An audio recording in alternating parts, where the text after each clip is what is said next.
Bonjour à tous, SHR, soyez les bienvenus sur notre chaîne Next Gen SHR pour un samedi assez spécial avec des invités spéciaux que je vais vous présenter dès maintenant. À Chris. Bonjour, bonjour.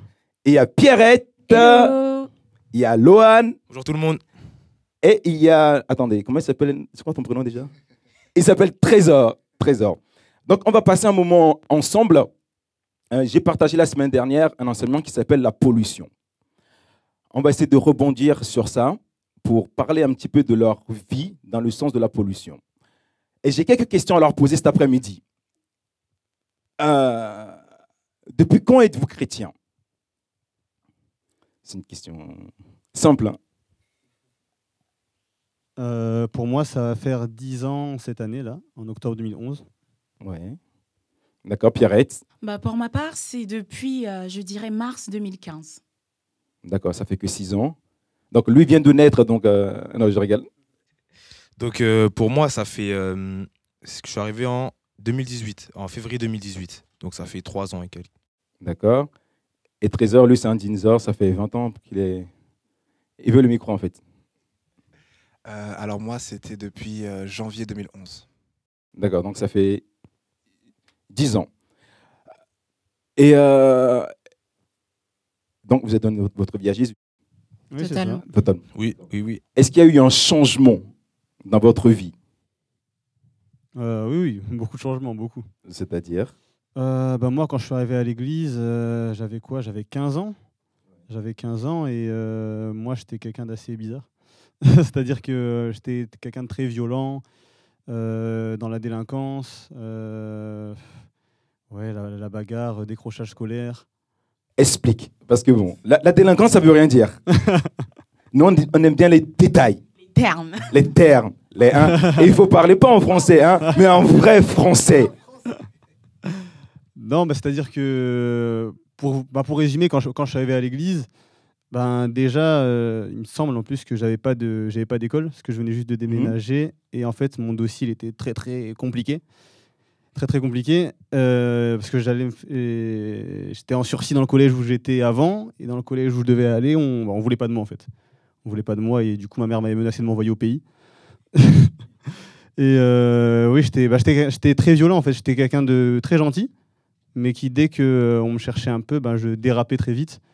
Je cachais de la drogue, je me bagarrais, voilà, c'était ça. D'accord, Pierrette. Heureusement qu'il y a eu un changement, j'ai envie de dire. Mais avant de donner ma vie à Jésus, disons que j'étais le genre de personne qui avait 6 vies parallèles. C'est même pas 2 vies, mais c'est 6 vies parallèles. Vraiment, on faisait tout. D'accord, explique-moi les 6. Mais par exemple, j'étais pour mes parents. Par exemple, ils n'auraient jamais cru ce que quelqu'un leur aurait dit à mes sujets parce que pour mes parents, j'étais la première de la classe, j'avais toujours de très bonnes notes, je n'avais jamais de soucis à l'école, les profs m'aimaient. Pour les gens dans mon école, j'étais la droguée de l'école et celle qui incitait les gens à faire ce qu'elle faisait. Pour mes frères et sœurs, j'étais celle qui s'isolait tout le temps, et qui était assez égoïste et méchante. Et pour chaque personne, en fait, j'avais un profil et je m'adaptais en fait selon les cases et ça m'allait. J'avais mon programme et je savais avec qui être quoi. C'est une vraie caméléon en fait. C'était assez surprenant du coup de devoir expliquer à chacun l'envers du décor après, mais c'était plutôt ça. D'accord. Et Lohan? Et donc moi, avant d'avoir donné ma vie à Jésus, de base, je suis quelqu'un de très énergique et surtout très hyperactif et aussi un peu fou dans la tête, vraiment. Mais c'est incroyable, quand on vous voit, on ne dirait pas que vous étiez comme ça. Le changement, c'est réel. Ouais, vas-y. Et donc je disais, j'étais quelqu'un de fou et toujours des pensées dans ma tête, à faire des bêtises, des trucs comme ça. Et Jésus, dans ma vie, ce qui m'a apporté beaucoup, il m'a calmé. Mon cœur, clairement, il est beaucoup plus calme qu'avant. Et parce que clairement, avant, c'était pas possible. Avant, je crois, c'était insupportable. J'écoutais pas, ça rentrait, ça ressortait, comme ça, en fait. Comme tous les jeunes, en fait. Ouais, c'est sûr, mais moi, je pense que t'es aussi un degré au-dessus aussi. D'accord, il y a des degrés et des degrés. Ouais, je pense. Okay. Il y a les degrés, il y a les degrés. Et toi, t'étais 2 degrés. D'accord, ok. Et Trésor? Alors moi, j'étais quelqu'un qui se cherchait beaucoup. Donc du coup, avec toutes les personnes avec qui j'étais, j'essayais de correspondre pas à qui j'étais, mais à ce qu'ils voulaient que je sois pour que je puisse être avec eux. Donc, j'étais pas forcément délinquant, mais quand il fallait faire les bêtises, je suivais le mouvement. J'essayais En fait, étant donné que je me trouvais pas, je savais pas qui j'étais, donc je voulais satisfaire les autres, tout simplement. D'accord. Donc, dans un groupe, tu étais plutôt le suiveur, en fait. C'est ça. D'accord. Et en venant à l'église, qu'est-ce que vous avez trouvé de différent par rapport à vos anciennes vies, à vos 6 vies? C'est visé. Non, c'est pas visé. Du coup, tu as les 6 cartes d'identité. On sait jamais. Hein. Trésor, peut-être, ouais. Bah moi, je me cherchais. Je me cherchais. Et quand je suis venu à Charisma, le jour où je donnais ma vie à Jésus, en fait, avec ma famille, on a fait beaucoup d'églises. Avec mes parents. D'églises, oui. Waouh. Non, Oh là là. Moi, je suis togolais. Ça parle français, ça parle vraiment français ici. J'ai fait beaucoup d'églises. J'ai fait des églises et des églises et des églises qui ne devraient pas être appelées églises, carrément. Mais quand je suis venu à Charisma, c'était logique. En fait, c'est chez moi, en fait.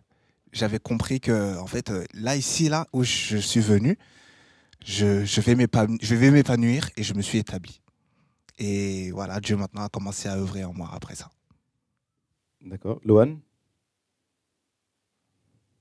Donc moi déjà, la première chose ce qui m'a marqué, je pense, aussi à l'église, c'est au tout début, quand on arrive, direct dans la joie. Il y a vraiment un changement d'ambiance, c'est radical. Et ça, je pense, ça faut vraiment le vivre pour le ressentir. Enfin, c'est incroyable. C'est incroyable. Et Chris? Pierrette, non? Non, elle, c'est la fin, parce qu'elle avait 6 vies. Bah, du coup, moi, quand je suis arrivé à l'église, ce qui m'a frappé, il y a 2 choses. Il y a le pasteur, déjà. Parce que moi, je suis arrivé à l'église, du coup, je suis congolais aussi. Hein. On a un bac +8 en... Churchologie. Churchologie appliquée. Bah ouais. Et du coup, j'en avais vu plein. Des pasteurs, j'en avais entendu plein. Et même moi, Dieu, ça me saoulait clairement. Dieu, ça me saoulait clairement. Et quand je suis arrivé à l'église, déjà, j'ai vu un pasteur blanc. Ça faisait bizarre déjà. Un pasteur blanc. Je savais pas que les blancs, ils croyaient en Dieu. Ouais, ça fait bizarre de le dire comme ça, mais... D'accord, au moins c'est... Ouais, je me suis dit, tiens, d'accord. Et c'est le message, en fait, c'est le message. C'est-à-dire que moi, j'étais tellement au fond du trou, j'étais tellement habitué à mon quotidien de bagarre, le quartier, les courses-poursuites avec la police et la violence, etc., que quand il y a un monsieur comme ça qui a le courage de dire les yeux dans les yeux qu'il faut quitter le quartier, qu'il faut arrêter les bêtises, etc., et en plus avec la hargne avec laquelle il le dit, tu te dis, ah oui, je pense que je suis pas dans le bon chemin, quoi. Et la deuxième chose, c'était le fait que les gens, je connaissais pas les gens, mais ils avaient l'air sincères, en fait. Et moi, Dieu, parce que voilà, arrière-plan congolais, chez nous, Dieu, c'est comme jouer au foot. Hein. Aller à l'église, prier, etc., ça veut tout et rien dire. Et quand je suis arrivé là et que je voyais des gens qui étaient vraiment sincères, pour qui Dieu, c'était quelque chose de sérieux, pour qui pratiquer la Bible, c'était quelque chose de sérieux, je me suis dit que peut-être que vraiment, Dieu, il existe. Et peut-être que vraiment, c'est ce genre de vie-là que je dois mener. D'accord. Pierrette, moi, la femme a 6 vies. Non, je regarde. Retenez pas ça. Mais moi, ce qui me frappe, c'est quand Lohan disait que ce qui l'a marqué, c'est quand les gens étaient dans la joie. Moi, je sais que c'est quelque chose qui m'énervait quand je suis arrivée à l'église. Je ne comprenais pas pourquoi ils en faisaient des tonnes. Je me disais, personne ne se lève le dimanche matin pour être content. D'accord. Mais bon, d'accord. Et moi, ce qui m'a vraiment marqué, c'est le premier dimanche où je suis arrivée, c'était la prédication, en fait. Ça m'a donné, pendant tout le long, pendant que c'était un pasteur invité qui parlait, et tout le long, j'avais juste ce sentiment d'être connue. Et comme je vous disais avant, moi, j'avais littéralement 6 vies parallèles, et là, c'était tout regroupé en un. Et je me disais, mais c'est pas normal. Comment on me connaît comme ça? Qui me connaît comme ça? C'est bizarre. Ça doit être Dieu, parce qu'on m'a parlé de Dieu. Et je voyais les gens autour de moi qui étaient touchés et qui pleuraient. Je me disais, mais il parle de moi, mais pourquoi il pleure? Elle me connaît pas. Et je me suis dit, mais en fait, ça doit être le cas pour tout le monde. Et il n'y a qu'un être très, très, très, très grand qui doit connaître aussi individuellement chacun. Et c'est trop bizarre. Et j'ai envie de savoir ce que c'est, parce que, ouais, moi, c'est ce qui m'a C'est ce qui m'a captivée, en fait, la première fois. Je me suis sentie connue. D'accord. Est-ce que dans votre parcours, parce que bon, c'est bien beau de dire, oui, ma vie a changé, mais dans votre parcours, est-ce qu'il y a eu des moments difficiles, compliqués, où vous avez dit, certes, je donne ma vie à Jésus, mais c'est trop dur? Ou c'était juste, c'était tranquille, un fleuve tranquille. Je suis chrétien, je viens à l'église, je loue le Seigneur, amen, amen. Ou c'était compliqué? Moi, je dirais que le plus dur, c'est le début. Enfin, après, ça dépend de tout le monde, hein, mais pour moi, le plus dur, c'était le début. Parce que quand on est tellement habitué à vivre d'une certaine manière, on ne s'imagine pas vivre d'une autre manière. Et c'est bizarre, mais souvent, on a à la fois peur de rester pareil et à la fois peur de changer. Et du coup, moi, j'étais un peu dans ce cas-là au début. Je ne savais pas trop quoi faire. Et ce qui était compliqué, c'est couper en fait, avec tout ce que j'étais. En fait. C'est-à-dire que les gens ils avaient une image de moi. Et quand j'arrive à l'église, on me dit que cette image-là, elle n'est pas bonne et qu'il faut la changer. Donc, voilà, au début, on se dit... Attends, d'accord. Tu as dit quelque chose d'intéressant. Couper avec les choses d'avant. C'est ça. C'est ça. D'accord. Et ça, c'est un peu le problème de beaucoup de jeunes. Ouais, carrément. C'est la phase. Voilà. Il faut passer par là. Apparemment, tout le monde est d'accord. D'accord. Et le problème, c'est qu'on n'arrive pas à couper avec les choses de dehors. Mais comment est-ce que vous avez fait pour couper avec les choses du dehors? Est-ce qu'il y a, est-ce qu'il y a un secret? Est-ce qu'il y a des étapes que vous avez faites? Est-ce qu'il y a des choses concrètes qui vous ont aidé à couper? Ou ça s'est fait naturellement? Après, je pense que Dieu agit de manière différente avec chacun. Mais en tout cas, moi, pour ma part, quand je suis arrivé à l'église, moi, quand je suis arrivé à l'église, si tu veux, on m'avait invité à l'église plusieurs fois, mais je ne voulais pas venir. Et c'est chez moi, dans ma chambre, après que j'avais été convoqué au commissariat. Et du coup, ma mère m'avait accompagné. J'avais fait, je ne sais même plus ce que j'avais fait.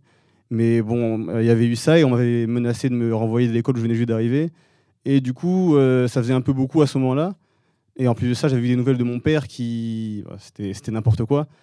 Et du coup, j'étais chez moi et j'ai dit, Dieu, je sais pas si tu existes franchement, mais si tu existes, change ma vie, quoi. Et là, dans ma chambre, la présence de Dieu m'a touché. Et de moi-même, j'ai dit, je viens à l'église. Donc quand je suis arrivé à l'église, j'étais même pas dans une optique de je viens pour découvrir... Enfin, je viens parce que je suis habitué, mais je viens parce que vraiment je veux. Et quand on me disait les choses et de couper, ben, pour moi, en tout cas, moi, la manière dont je prenais les choses, c'était radical. C'est-à-dire que moi, je suis arrivé à l'église, peut-être 2 semaines avant, je pouvais m'être battu avec quelqu'un, je sortais avec une fille, quand je suis arrivé à l'église aussi. Et bam, le pasteur, il dit t'as 16 ans, qu'est-ce que tu fais avec une fille avec toi? J'ai envoyé un message et dit chérie, c'est pas possible. Hein. On va s'arrêter là. et moi. Ça, j'étais pas courant. Et moi, pour moi, du coup, tout s'est fait radicalement parce que je me suis dit je viens tellement de loin que vaut mieux que je coupe tout directement. Vaut mieux que je coupe tout, ça saigne bien, ça fasse mal, et qu'après, au moins, c'est fini. Plutôt que j'essaie de faire doucement, mais après, voilà. Et Pierrette? C'est marrant parce que Dieu agit vraiment différemment avec chacun. Moi, je sais qu'il m'a fallu à peu près 9 mois. J'étais vraiment... Je savais que choisir Jésus me demandait de renoncer à certaines choses. Et l'attitude de mon cœur, c'était vraiment, est-ce que je veux vraiment renoncer ou pas? Je partais du principe que soit j'accepte et je change, soit j'accepte pas et je change pas. Et je me suis laissé vraiment 9 mois pour analyser, pour voir, ok, qu'est-ce que je gagne, qu'est-ce que je perds. Et c'est marrant parce que pendant les 9 mois, j'ai fait tout le parcours, quoi. Cours de fondement, les 31 jours déjà, puis les cours de fondement, puis c'est au niveau des cours de membres où waouh, je me suis dit non. Depuis que tu avances, fais un truc quand même, décide. Et pareil, j'avais mon copain. Et avant ça, mon copain, c'était on va se marier, bizarrement, hein, on va se marier, on va faire notre vie ensemble, etc. Toujours, on a toujours des projets à 15-16 ans. Et pareil, j'avais envoyé un message aussi pour dire après un culte, c'est fini. Les romans.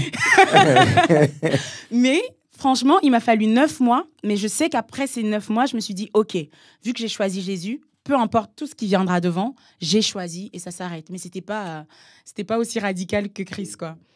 Et toi, Trésor? Alors moi, il faut savoir que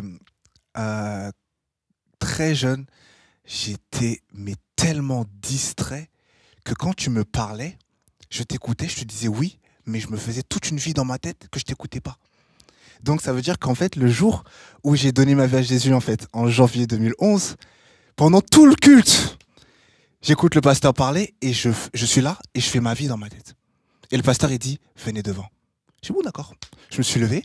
Et en fait, pourquoi je dis ça, c'est parce qu'en fait, quand j'ai donné ma vie à Jésus, je l'avais pas forcément vraiment donné, en fait. Mais j'ai suivi le mouvement parce qu'en fait, j'étais qu'un suiveur. Donc, on me disait, allez, quand j'ai rencontré mon mentor, fais le programme 31 jours. Et je voulais toujours, en fait, plaire. Ok, je fais. J'enchaînais. Mon service, 31 jours. Même quelqu'un, quand il m'a dit, c'était mon premier jour de la SHR, je marchais et il y avait un frère qui me parlait de l'assistance, il pensait que j'étais un ancien. Il me parlait. Alors, tu viens servir? Je l'écoutais pas. J'ai dit, oui, je viens. Donc, mon premier jour, en fait, c'était comme si j'étais un nouveau et qui enchaînait directement le service. Et du coup, j'ai fait ça pendant au moins une année.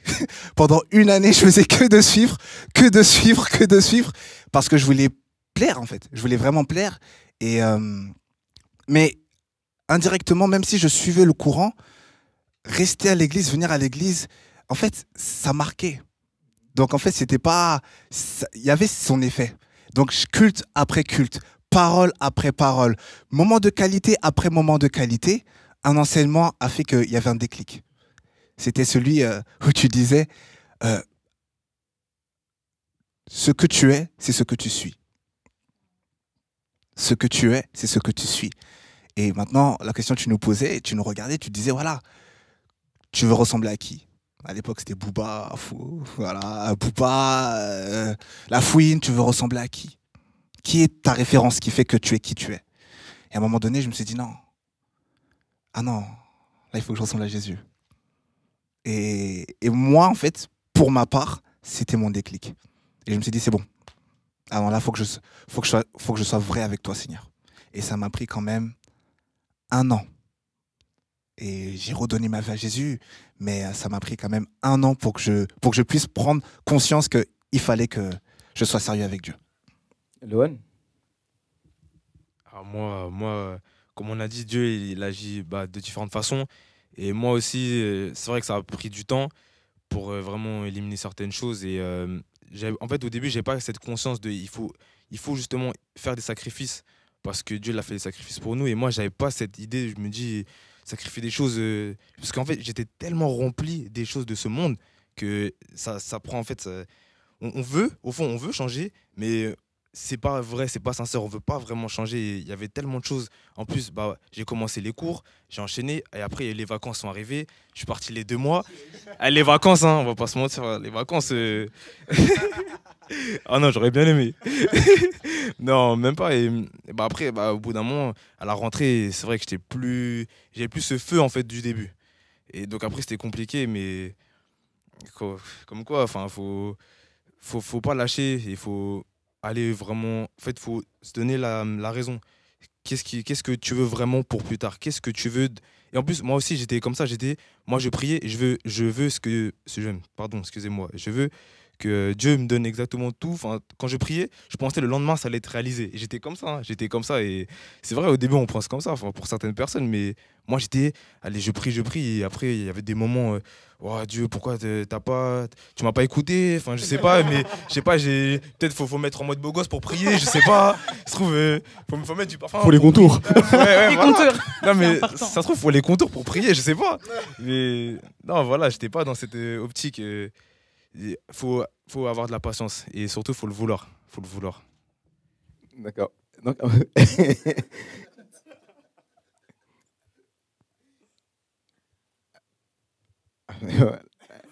il faut un contour pour. Mais on est incroyable quand même. Hein. On a chacun une expérience différente avec Dieu quand même. Mais après, est-ce qu'à un moment donné, il y a eu cette sensation de je suis à l'église, mais en même temps, je veux retourner dans le monde. Parce que c'est vrai que, il ne faut pas se mentir, il faut être vrai, on ne parle pas français ni chinois, mais on parle Bible. Parce qu'il y a beaucoup de jeunes qui se convertissent, qui viennent à l'église, mais pourtant, ils font le va-et-vient. Mais qu'est-ce qui fait, parce que vous êtes tous jeunes, qu'est-ce qui fait qu'on n'arrive pas à rester figé dans l'endroit où on est, on veut toujours regarder d'où on vient? Bah, je pense que le fait d'avoir des repères, c'est quelque chose de très, très, très important. Moi, c'est quelque chose qui, personnellement, m'a permis de ne pas détourner mon regard. Parce que, autant qu'on le veuille ou pas, dans le monde, on a des repères. On a des repères et on y a passé beaucoup de temps, qu'on le veuille ou pas. On a des attaches, on a des habitudes. Même niveau musique, moi, je sais que c'était un truc. Mes sons me manquaient. C'était voilà, ma playlist. On n'est pas vieux, on n'est pas vieux. En 2000, c'était quoi déjà? Il y avait quoi comme son? Vu que c'était en toi. Non, on va pas parler de ça ici. Non, mais je sais pas, mais vas-y. Hein. Non. Pour savoir si on était dans la même. On sait Après, jamais. non. J'ai une vie aussi. Hein. Mario, let me love you. Faut pas déclarer les choses. Neyo, Escher. Après, moi, j'écoutais beaucoup de rap en plus. Ouais. Donc, c'était Champagne Papy, tout ça, voilà. Quoi? C'est Drake, c'est Drake. Ah, d'accord, je connais pas, ouais. Champagne Papy, ok. Mais non, on apprend tous les jours. Après, c'est vraiment le fait d'avoir eu des repères parce que ça comblait ce manque, en fait, ce manque même d'appartenance. On parlait de groupe tout à l'heure. Moi, je sais que j'étais beaucoup, beaucoup entourée. Et moi, à l'église, c'est quelque chose qui m'a aidé à rester. Le fait d'arriver, parce que c'est grand, il y a beaucoup de monde, on ne connaît personne. Et le fait d'arriver le matin et se dire, bah, il y a au moins quelqu'un qui m'attend, il y a des gens que je vais voir, je me dis, bon, bah, ça m'aide à rester. Et le fait d'avoir même des repères, bah, ça fait comme un transfert, en fait. Bah, je rigolais de n'importe quoi avec des personnes. Maintenant, je vais rire de quelque chose de plus sensé avec un autre groupe de personnes. Et ça fait que bah, le manque ne s'est pas vraiment fait sentir. C'est pour ça que moi, j'encourage vraiment les personnes à s'intégrer, en fait, avec des gens qui partagent des mêmes valeurs que nous, au final, et qu'on le veuille ou pas. Certes, on a cet amour pour Dieu qui fait qu'on reste, mais les gens aussi nous permettent vraiment de rester, quoi. D'accord, il faut vraiment cette idée d'appartenance à un groupe, en fait. C'est ça, une famille, quoi. C'est important. Quand on n'a pas envie, bah, pour eux, on a envie, quoi. Mhm. Et Trésor? Je dirais pareil. Moi, comme j'ai dit, c'était le fait que j'essaie de plaire aux autres. Mais faut savoir que aussi quand je venais à l'église, mon plus gros combat, et je pense que c'est le combat de beaucoup d'hommes, c'était, ou de femmes aussi, c'était l'impureté. Et c'était un de mes plus gros combats pendant des années. C'était un combat. Et j'avais cette pensée à chaque fois, de toute façon, voilà, la veille pour le lendemain, vas-y, t'as bien fait tes bêtises, Trésor, t'as bien regardé ce que tu voulais regarder, ça sert à rien que tu viennes à l'église. J'avais toujours cette pensée-là, et à chaque fois, je me suis dit, même si c'est ça, mon frère, viens. Et à chaque fois, quand j'avais ce combat, où j'avais cette pensée qui me disait, de toute façon, ça sert à rien, ne viens pas, et que finalement, je venais, je rendais gloire à Dieu, parce que bizarrement, la parole qu'il fallait pour cette semaine, bah, elle sortait tout de suite du pupitre, là. Et ça m'est arrivé pendant au moins une dizaine de dimanches, une quinzaine de dimanches. À chaque fois où j'étais en mode, ça sert à rien, je vais pas venir. Avec tout ce que j'ai fait, Dieu, il va me regarder, il va me dire, vas-y, viens pas. Je viens. Et on dirait le pasteur, il était là avec ma semaine et il m'expliquait ce que j'avais fait, mais il me faisait comprendre qu'il fallait pas que je lâche. Et, gloire à Dieu, mes amis. J'avais un bon noyau. Le premier jour de la SHR et que je suis venu, bah, j'étais déjà dans une équipe. Et on avait un coach très intéressant qui nous faisait faire des moments de qualité. Intéressant. Non, c'est un très bon coach. Il nous faisait passer des moments de qualité. On priait ensemble, on se réunissait ensemble. En fait, on passait du moment ensemble. Et ça fait que mes amis que j'avais l'habitude d'avoir, bah, je les voyais moins parce qu'en plus, j'avais déménagé, donc c'était pas évident. Mais du coup, ça fait que automatiquement, j'ai voulu que ce noyau-là, je le fasse mien. Et puis avec le temps, en grandissant dans la maison de Dieu, mon noyau de qualité s'est amélioré. Et je me suis dit, non Seigneur, j'avais, comme elle expliquait, des gens. Je voyais des gens. Je voyais des repères. Ça m'aidait. Ça m'a beaucoup aidé. Parce que des fois, je me suis dit, vas-y, je sais pas si c'est de l'orgueil, mais je me suis dit, voilà, lui, il fait plus mieux que moi. Vas-y, il connaît des versets que moi, je connais pas. Non, vas-y, non Seigneur, vas-y, il faut que je fasse un peu d'effort quand même. Quand j'entendais l'autre prier, je fait, non, Seigneur, il faut que j'aille. Et c'était peut-être de la compétition, mais ça m'a beaucoup aidé. Parce que ça m'a permis de tout faire pour pas que je reste en fait, dans l'atmosphère que j'avais l'habitude de baigner. Et ça m'a permis de chercher à baigner dans l'atmosphère, en fait, que je devais baigner, tout simplement. Mais ça a pris quand même du temps. Parce que, voilà, les liens se coupent pas du jour au lendemain. Et du coup, j'étais là, je passais un moment avec mes jeunes samedi à la SHR ou d'autres moments. Et dans la semaine, pendant les vacances, je repartais voir tous mes amis. On passait des moments, on sortait, on se faisait des afters. Mais à avec le temps, quand j'ai continué à marcher, je me suis dit non. En fait, je voyais un côté que ce n'était plus moi. Ce n'était plus moi. L'univers où j'étais avec mes anciens amis, ce n'était plus moi en fait. Parce que je commençais tellement à baigner dans l'atmosphère de Dieu que Dieu commençait à mettre des dépôts à l'intérieur de moi qui faisaient qu'automatiquement ma nature changeait. Et en fait, c'est vraiment le temps. Le temps a permis que ma nature a changé et que j'ai coupé réellement les liens. Ça a pris du temps, mais étant donné que j'ai pas lâché, je venais, j'ai pas lâché, je venais et je voulais, même si c'était difficile, je voulais. Il y a des jours où j'étais en mode Seigneur, je te donne tout de moi et demain je rebelote. Mais le fait est que je continuais, Il y avait une maman qui avait dit un jour, et en tout cas c'était ce que j'ai vraiment vécu. À partir du moment que tu es encore dans la maison de Dieu, Trésor, quand tu es encore à l'église, il y a encore de l'espoir. Et j'ai marché comme ça, jusqu'à aujourd'hui. Moi, je suis tout à fait d'accord avec eux. C'est surtout ce que quand Trésor il a dit que on revoit nos connaissances et on se rend compte que c'est plus nous. C'est plus nous. Et je pense qu'il y a ça qui joue. Et il y a aussi le fait que, comme il a dit, c'est plus nous. C'est-à-dire qu'on se rend compte que il y a rien en fait. Si on est parti, c'est qu'il y avait une raison pour laquelle on est parti. On est parti et finalement, ça sert à rien de revenir. Ça sert à rien de revenir. Là, il y a des gens qui nous écoutent, mais c'est comme les gens là qui sortent avec des gens, ils ont leur ex, ils savent que ça sert à rien. Et après, il revient. Mais tu t'es parti, tu sais que ça sert à rien.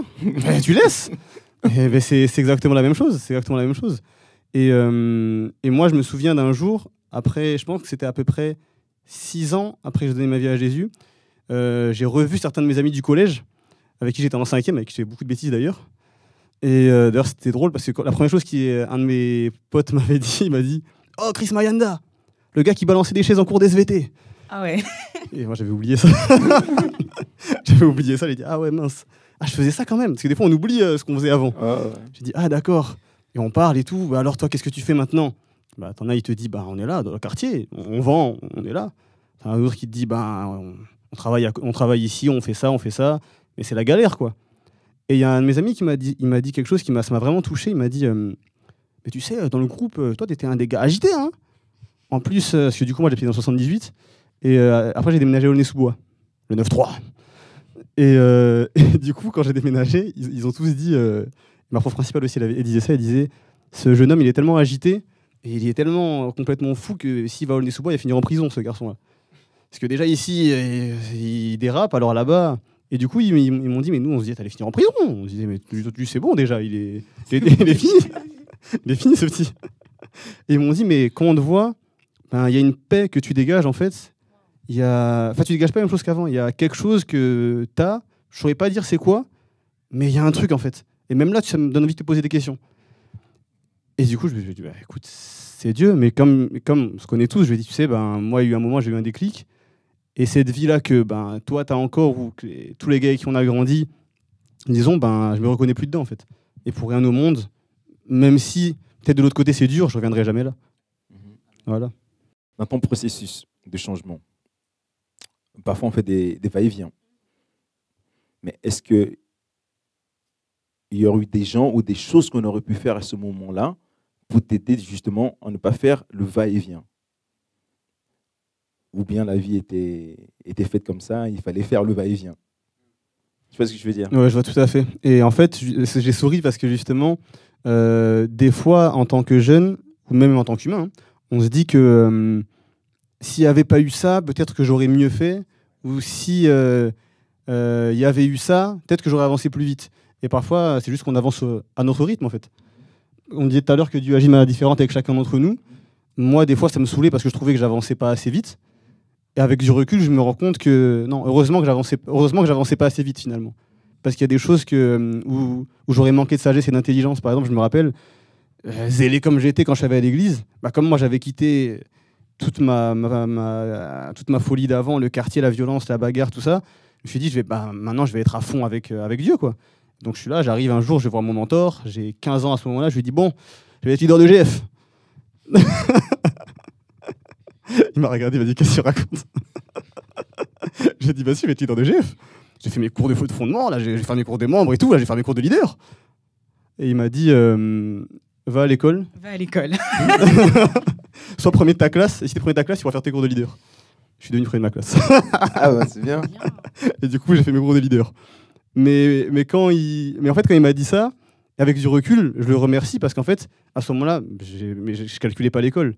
Je calculais pas, même ma mère, je la calculais pas. J'arrivais, j'entrais chez moi, je priais, je faisais mes trucs. Et il m'avait dit, tu sais, prier c'est bien, mais à l'école, sois un exemple. À la maison, sois un exemple. Partout où tu vas, sois un exemple. Et pour moi, avancer plus vite, c'était prier, faire ceci, faire cela. Et heureusement que des fois, il m'a dit non, freine, parce que tu sais, être spirituel, c'est pas aller vite. C'est pas aller le plus vite possible. C'est travailler dans chaque domaine de la vie où Dieu a besoin que tu travailles actuellement. Et là où Dieu a besoin que tu travailles, c'est pas forcément ce que tu penses. C'est plutôt ici. Et 10 ans plus tard, quand je repense à ça, je me dis qu'il était très sage. Et que souvent, on pense qu'avec tout ce qu'on va rajouter, on va mieux faire, alors qu'en fait, Dieu est en train de travailler exactement comme il y a besoin. Ni trop vite, ni trop lentement. Juste comme nous, on a besoin. C'est très intéressant ce que tu dis parce que moi, je dirais pas, c'est pas du tout le même schéma, c'est tout l'inverse. Parce que comme je vous disais, moi, avant l'église, à l'école, j'étais impeccable. Là, on pouvait pas me le reprocher. Et le fait d'arriver à Christ, c'est comme si j'avais un autre monde qui s'ouvrait devant moi. Je me suis dit, mais pour moi, en fait, j'étais vraiment conditionnée. Mes parents, j'avais le choix, soit être expert comptable ou avocate. C'était les deux options. Et ma vie, c'était ça, quoi. Je voyais, va à l'école, va dans les meilleures écoles, va à l'école. Puis quand je suis arrivée à Christ, je me suis dit, mais en fait, c'est pas la vraie vie. Et j'ai eu un changement, mais 350 degrés. Et je voulais plus aller à l'école. La folie. Et radical. Je me suis dit, ah non, les gens vont en enfer. Moi, je suis là en train d'apprendre des articles de droit, ça ne sert à rien. Je vais prêcher l'évangile partout. Et je voulais plus aller à l'école. C'est juste chez Dieu. Et je voulais vraiment plus. Et je me souviens, pour la première fois de ma vie, j'ai redoublé une année. Pourtant, j'avais sauté les classes tout le temps, quoi. J'avais sauté 2 classes. Et t'es intelligente, mais... Non, franchement, c'était l'école. Enfin, on m'a conditionnée comme ça. J'ai eu mon bac à 15 ans. Je réfléchissais pas, quoi. Ah oui. Et là, j'ai redoublé à une 15 année. ans, un 5. Un 5. Dans laquelle de tes civis, du coup? D'accord. C'est pas bien. Mais du coup, en arrivant à l'église, c'est la folie, quoi. Moi, je vous déconseille de faire ce genre de choses. Et je voulais plus aller à l'école. J'avais décidé je vais prêcher l'évangile partout. Les gens n'iront pas en enfer. Et ça sert à rien que je gagne un salaire et que des gens meurent. Donc, en venant à l'église, j'étais, les GF, pareil. J'allais à tous les GF possibles. J'étais partout, tout le temps, en fait. Je servais partout, je pouvais servir. Et ma maman à la maison... Allez, maman. C'était la guerre, quoi. C'était vraiment... Et moi, je comprenais pas. Pour moi, je me disais, mais on entend les mêmes prédications. Ah, si tu savais. Et franchement, j'en parle, mais bon, c'est un tout autre chapitre. Mais ça a duré longtemps, ce chapitre, dans ma vie, quoi. C'était... Et après, j'ai commencé à être attentive. Et il y avait, que ce soit mes responsables autour de moi, ils essayaient de m'expliquer. Au début, je comprenais pas. Ils me disaient, mais tu sais, la vie, c'est pas comme ça. Tu sais, il faut être sage. Il y a un temps pour tout. Et tu vois, même dans l'église, tu vois comment tout est organisé. C'est parce que voilà, il faut... Et ils m'expliquaient. Et avec le temps, j'ai commencé à comprendre. Mais si ça ne tenait qu'à moi... Ah non, j'allais... Et je suis bien contente d'avoir écouté, comme quoi, pour répondre à la question. Parfois, on veut que les choses aillent d'une certaine façon.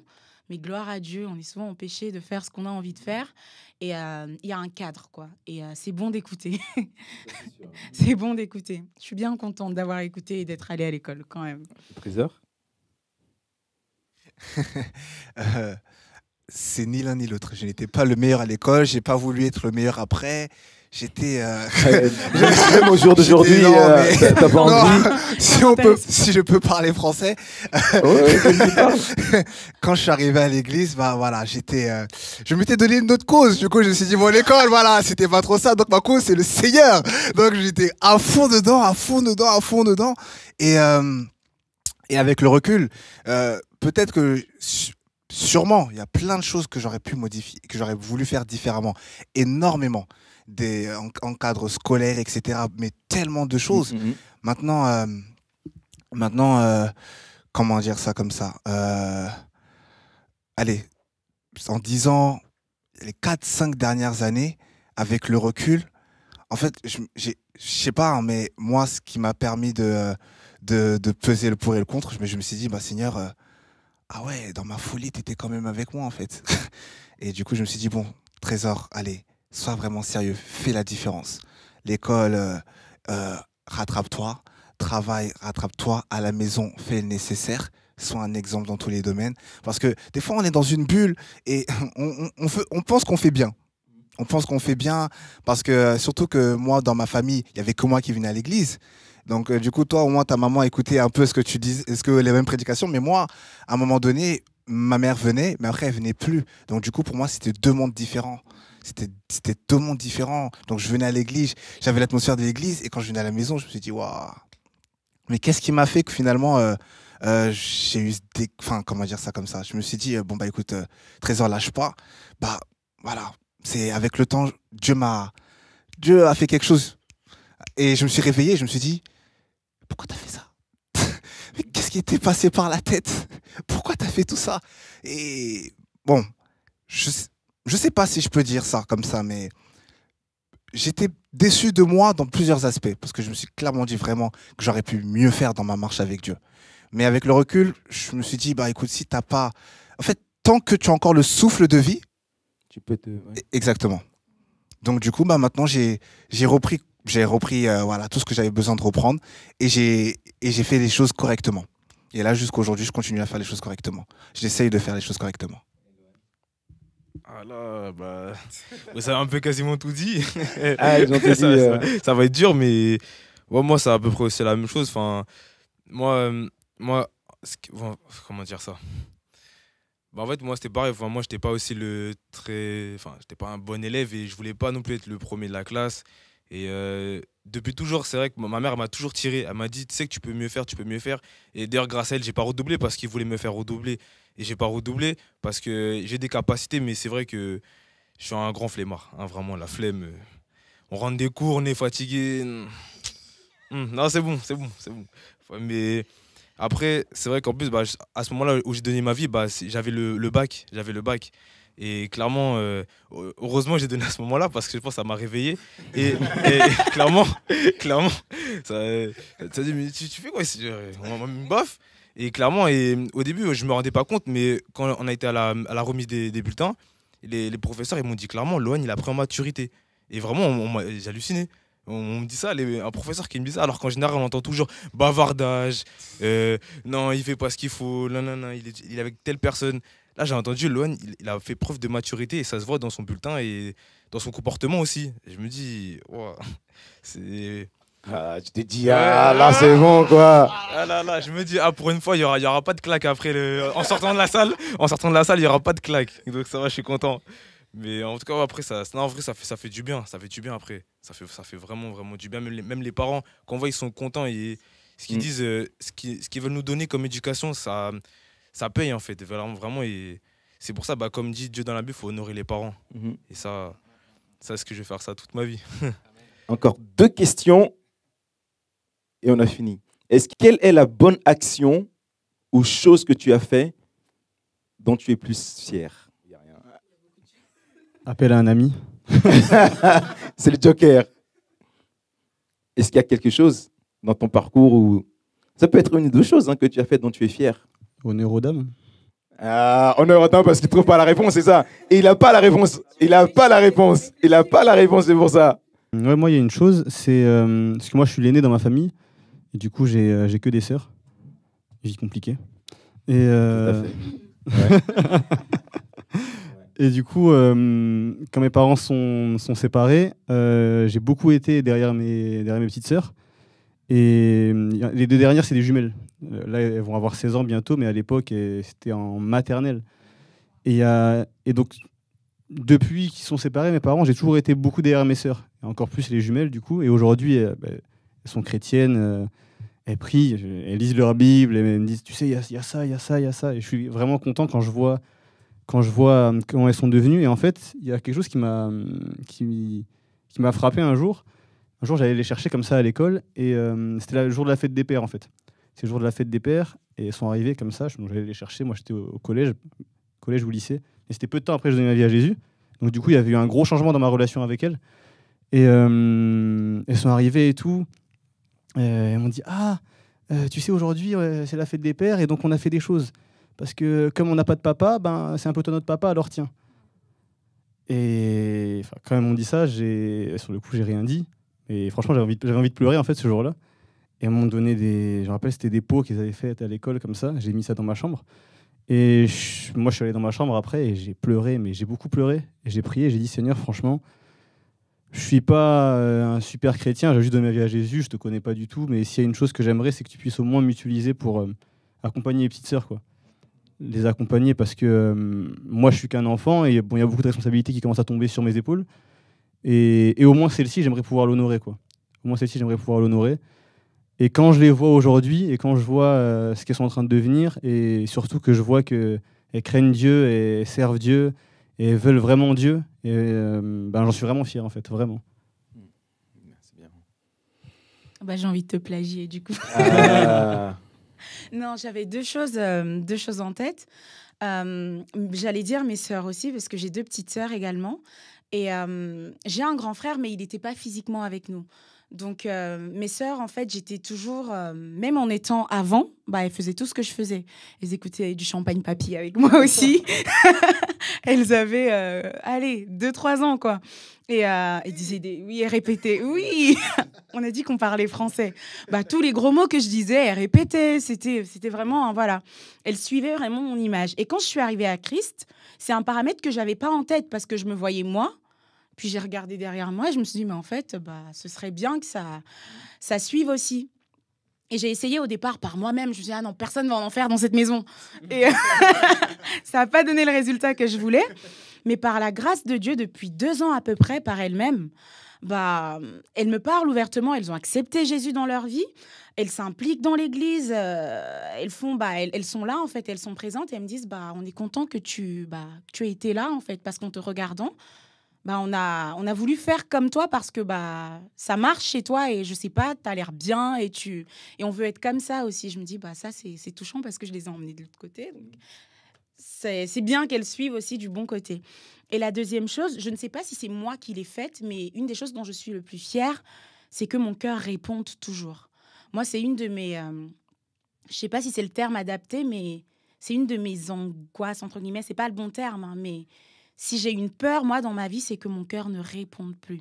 Quand je fais bien, mal, ou... Et le fait que mon cœur réponde à chaque fois, je sais pas si vous me voyez dans ces moments-là, je suis en mode « Waouh !» Trop bien, quoi.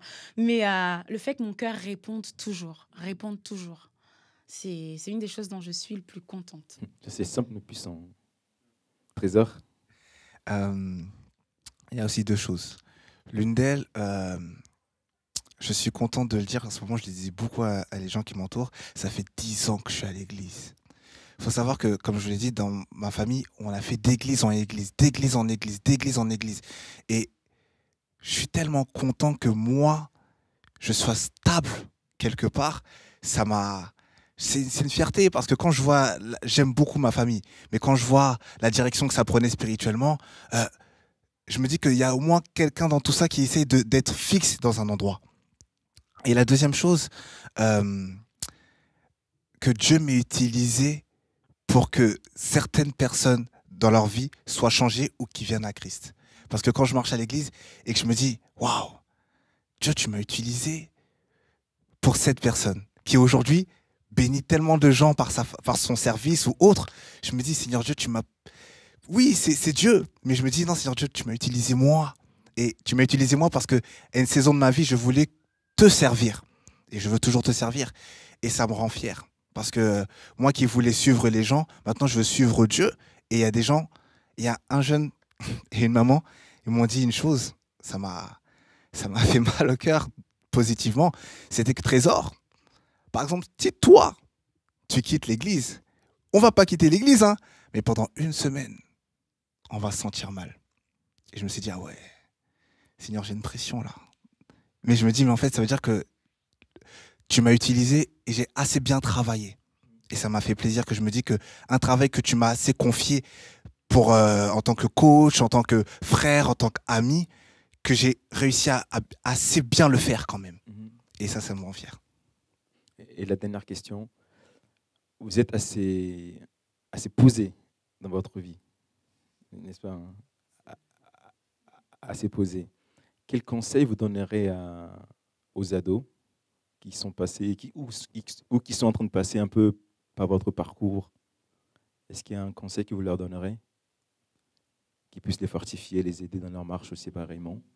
Bah, moi, si je peux donner un conseil, moi, c'est une des choses qui m'a gardée en tout cas. C'est 2 choses. Soyez vrais, en bon ou en mal. Moi, je sais que quand je faisais des choses incroyables, waouh, j'aimais tellement raconter ma vie à mon mentor à l'époque. Bien ou pas bien, en fait, le fait d'être vrai fait que c'est un principe que le pasteur l'avait dit. Il a dû le dire tellement de fois. En fait, il parlait du fait d'exposer les choses à la lumière.